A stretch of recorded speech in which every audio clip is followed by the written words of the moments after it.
కరీంనగర్ జిల్లా మానకొండూరు మండల కేంద్రంలో మీడియాతో మాజీ MP Vinod Kumar chit chat నిర్వహించారు.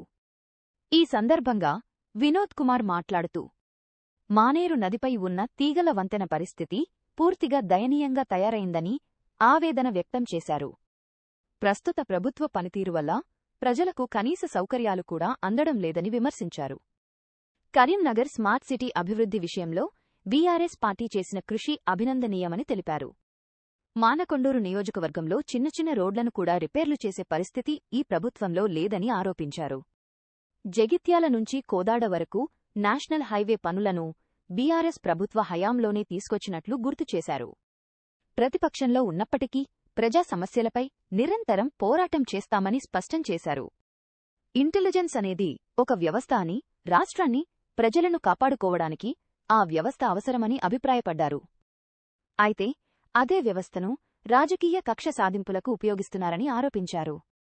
తాను 50 సంవత్సరాలుగా క్రియాశీల రాజకీయాల్లో కొనసాగుతున్నానని వినోద్ కుమార్ తెలిపారు. ఓడినా గెలిచినా రాజకీయాల్లో కొనసాగుతానని స్పష్టం చేశారు. సిరిసిల్ల నుంచి డోర్నకల్ వరకు ఎక్కడినుంచైనా పోటీ చేయడానికి సిద్ధంగా ఉన్నానని వెల్లడించారు.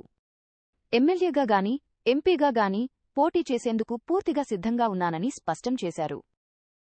ఈ కార్యక్రమంలో మాజీ ఎమ్మెల్యే రసమయి బాలకిషన్, మాజీ MLC Naradasu Lakshmanarao, BRS party జిల్లా అధ్యక్షులు జీవీ రామకృష్ణారావు, మండల అధ్యక్షుడు శేఖర్ గౌడ్ తదితరులు పాల్గొన్నారు.